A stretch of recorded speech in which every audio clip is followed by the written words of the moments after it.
धन्यवाद बच्चों। आप लोगों को वीडियो में ये अपठित गद्यांश दिखा दिया गया है, उसे वीडियो रोक करके अच्छी तरह से पढ़ लें और उसी से रिलेटिव एक कुछ प्रश्न दिए गए हैं। और ये प्रश्न है कि जगत और प्रकृति के साथ हमारा कैसा संबंध है। दूसरा प्रश्न है प्रकृति के अंतरंग भाव से क्या तात्पर्य है। तीसरा है E.F. सुमाकर ने कौन सी पुस्तक की रचना की है। चौथा है हम धरती की कोख से कौन सा संसाधन प्राप्त कर रहे हैं। पांचवा है अंगा हम आने वाली नस्ल के लिए क्या छोड़ रहे हैं। छह है हम मन से कैसे संकीर्ण हो गए हैं। छह है कि उपयुक्त गद्यांश में विनोबा भावे ने क्या कहा था। और ज है सद्विचार और संपूर्ण का विलोम लिखे। तो बच्चे ये अपठित गद्यांश जो दे दिया गया है उसे आप ध्यान से पढ़ करके इसका उत्तर देने का कोशिश करें। पहला है कि जगत और प्रकृति के साथ हमारा कैसा संबंध है, तो इसमें आप लिखिएगा जीवंत संबंध। जीवंत संबंध तो क्या है इसका आंसर जीवंत संबंध, यानी जगत और प्रकृति के साथ हमारा कैसा संबंध है, जीवन। अब है प्रकृति के अंतरंग भाव से क्या तात्पर्य है।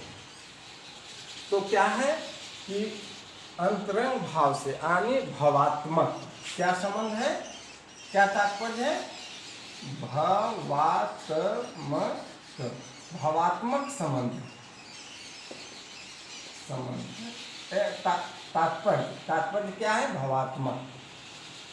अब है E.F. सुमाकर ने कौन सी पुस्तक की रचना की है। तो बच्चों इसमें देखिएगा कि वीडियो में दिया हूँ उसे रोक करके इसका 5वां पन्ना में दिया है कि इन्होंने नहीं तीसरा लाइन में ही है और उस पुस्तक का नाम है क्या है, अ स्माइल इज ब्यूटीफुल।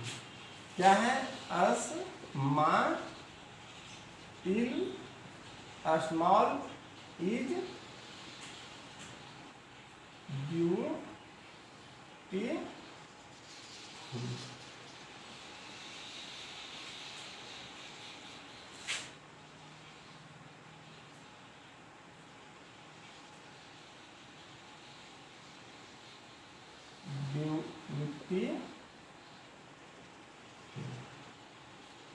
क्या है, अ स्माइल इज ब्यूटीफुल। अब है अगला कि हम धरती की कोख से कौन सा संसाधन प्राप्त कर रहे हैं। तो खनिज संसाधन, इसका क्या है, खनिज संसाधन। इसका क्या लिखेंगे, खनिज संसाधन। तो कौन सा संसाधन हम प्राप्त कर रहे हैं, खनिज संसाधन। अब है कि हम आने वाली नस्ल के लिए क्या छोड़ रहे हैं, खोखला संसार। क्या छोड़ रहे हैं, खोखला संसार। खोखला संसार अर्थात कि सभी प्राकृतिक संसाधन को हम दोहन कर ले रहे हैं और आने वाले नस्ल के लिए हम केवल खोखला ही छोड़ रहे हैं, उसके लिए मैं कुछ छोड़ नहीं रहा हूँ। अगला प्रश्न है च में कि हम मन से कौन सी कैसे संकीर्ण हो गए हैं। तो हम कैसे संकीर्ण हो गए हैं कि बड़े बूढ़ों और हमारे घर के जो पुराने पीढ़ी हैं उनके प्रति हमारी सोच संकीर्ण हो गई है, उनके प्रति हम उस आदर भाव का कमी हो गया है। यानी क्या है, अपने पूर्वजों के प्रति संकीर्ण हो गए। अर्थात कहने का अर्थ है कि हम मन से कैसे संकीर्ण हो गए कि हमारे जो पूर्वज हैं अर्थात बूढ़े बुजुर्ग हैं उसके पास हम क्या कर रहे हैं, उपेक्षा का व्यवहार कर रहे हैं। कैसा कर रहे हैं, उपेक्षा का व्यवहार। यहाँ नीचे लिख देता हूं, उपेक्षा का व्यवहार किसके साथ? बूढ़े बुजुर्ग के साथ, बूढ़े बुजुर्ग के साथ। अगला है कि उपर्युक्त गद्यांश में विनोबा भावे ने क्या कहा था।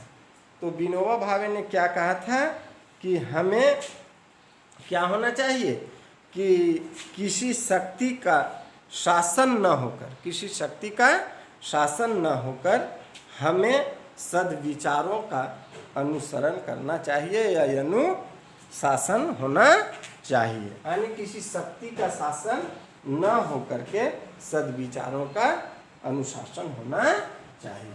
तो हम क्या लिखेंगे, किसका अनुशासन होना चाहिए? सद्विचारों का। इसका क्या होगा? सद्विचारों का शासन होना